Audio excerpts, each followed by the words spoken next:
Kalau pertamanya menjadi atlet, kan ada rumah tante di Bontakuala, belum jadi, sering manjat-manjat di kayunya itu yang belum jadi. Dia bilang jadi daripada manjat tidak jelas, lebih baik ikut panjat tebing aja. Ada anak murid saya di situ. Habis itu semenjak itu saya ikut latihan seminggu, alhamdulillah seleksi lolos buat ikut kejuaraan daerah di Kutai Timur, Sangatta. Setelah itu berapa bulan kemudian, alhamdulillah setelah ke Jogja lolos buat mengikuti kejuaraan nasional di Jakarta. Alhamdulillah pertama kali ke Jurnas bisa meraih 1 emas di situ, jadi bakatnya kemauannya mulai ada lagi buat menjadi lebih baik lagi. Selama menjadi atlet banyak cerita, jadi kayak misalnya lomba seperti kejuaraan nasional nggak pernah dapat hadiah, kayak nggak ada penghargaan yang diberikan, hanya sekedar sertifikat. Habis itu kemarin kejuaraan Asia bawa nama Indonesia spesial pun nggak ada dapat. Motivasi saya terus dan terus berlatih karena mulai kecil udah di situ, jadi banyak kenalan di situ. Saya kalau ada kesusahan saya selalu datang ke ketua saya, kalau enggak ke teman-teman saya ngomong. Soalnya kalau hanya bergaul hanya pada teman-teman sekolah nggak terlalu luas wawasan yang saya ketahui, tapi alhamdulillah saya berteman masih bisa mengetahui yang mana ini masih bisa mengetahui. Dan saya dipanjatkan ini banyak orang-orang yang dewasa, jadi kalau ada apa-apa minta pendapat mereka semuanya. Terus itu kalau misalnya sampai sekarang saya masih bisa bertahan karena saya sadar keadaan keluarga saya dibilang stabil juga enggak, dibilang kekurangan alhamdulillah masih bisa makan, masih bisa belanja, masih bisa ada uang makan, masih bisa makan sehari-hari itu lancar. Itu masih saya syukuri sama yang diberikan sampai sekarang. Sehingga motivasi saya, walaupun saya sering orang tua saya bilang udah berhenti aja manjat, ngapain, padahal dulu langsung saya bilang dulu mama yang nyuruh saya ikut manjat, tapi kenapa semenjak saya udah suka, udah hobi, mama suruh berhenti. Ini uangnya tidak pernah ada, kamu capek latihan. Saya bilang saya lakuin ini semua ikhlas, suatu saat insya Allah nanti pasti ada balasannya kok mak, tidak hanya berupa uang. Kita tidak tahu apa suatu saat yang akan dibalas oleh Allah. Kalau kita ikhlas, Allah pasti membalas semuanya kok. Saya terdiri dari 4 saudara. Saya anak keempat, anak terakhir. Iya. Yang 3 kemana? Yang anak pertama di Samarinda kerja, yang kedua ikut mama yang sakit itu udah berapa tahun, yang ketiga lagi kuliah di Samarinda. Harapan saya, kalau dibilang cita-cita, keinginan yang luar biasa, cuman satu. Doa yang tidak pernah kulepaskan adalah semoga keluarga saya berkumpul kembali. Uang bukanlah segalanya untuk saya, tapi jika kita bersama, insya Allah semua yang kita inginkan pasti akan tercapai.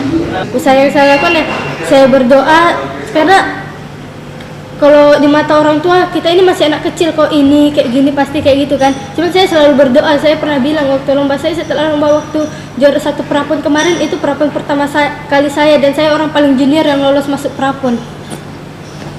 Alhamdulillah di sana mendapatkan emas, kemudian lulus PON. Di situ saya bersyukur betul. Kemudian saya bilang ke orang tua saya, tolong mak, saya mohon. Saya kadang terbayang terus sama keluarga pada saat saya sepi sendiri. Saya pasti kangen sama keluarga. Kadang aku bilang rumah sepi betul, pulang nggak ada orang, karena seperti itu.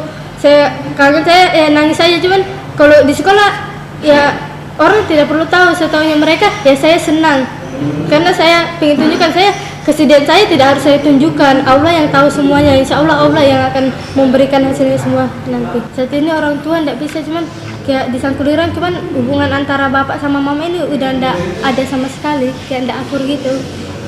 Jadi susah gitu. Yang satunya egois bilang gini, yang satunya dia bilang untuk apa. Jadi tapi mau kayak mana saya ngomong sama mereka, karena saya menurut mereka ya hanya anak kecil gitu. Jadi ngomong pun kayak hanya sesaat di telinga mereka, tapi mereka tidak tahu kalau itu adalah keinginan yang sangat besar pada diri saya. Soalnya waktu saya SD orang tua udah tidak terlalu akur, cuman waktu bapak sudah pergi saya masih sama orang tua. Jadi SMP kelas 1 itu saya kan belajar naik motor karena orang tua saya tidak ada yang antar. Jadi kadang dari terminal, dari bawah Jalan Flores itu jalan ke terminal nyari ojek subuh-subuh buat jualan di kantin sekolahan man. Jadi saya belajar naik motor, jadi subuh-subuh ini saya udah berangkat sekolah, sekalian antar orang tua saya. Habis itu saya pulang sekolah siang, habis sholat saya antar orang tua saya ke pasar. Habis itu saya pergi latihan, pulang latihan saya jemput orang tua saya di pasar. Malamnya bantui, itu terus yang saya lakukan setiap hari. Kadang nangis sendiri, ya Allah, kapan keluarga aku bisa bersatu, tapi saya tidak pernah nyerah untuk terus berdoa. Kadang nangis di situ sendiri, tapi habis itu saya keluar kemana buat nyari suasana, buat tenangi ini. Tapi saya yakin suatu saat pasti akan kembali. Allah tidak akan membiarkan hambanya terus-terusan meminta. Pasti Allah suatu saat akan memberikan apa yang diinginkan asal hambanya terus berusaha meminta.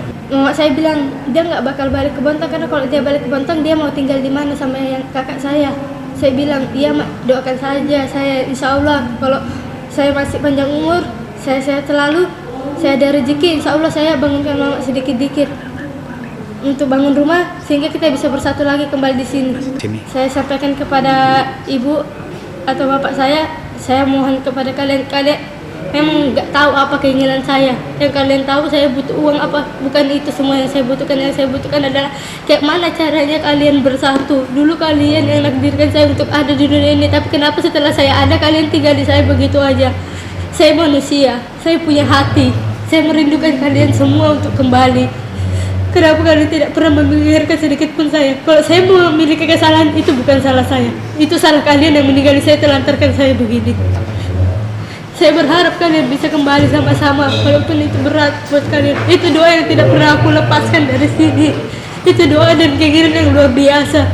Saya tidak butuhkan uang ataupun harta, tapi saya butuhkan keluarga yang mau ada di menghati saya, ada di sisi saya. Kalau kalian ada semua bersatu, semua akan tercapai dengan mudah.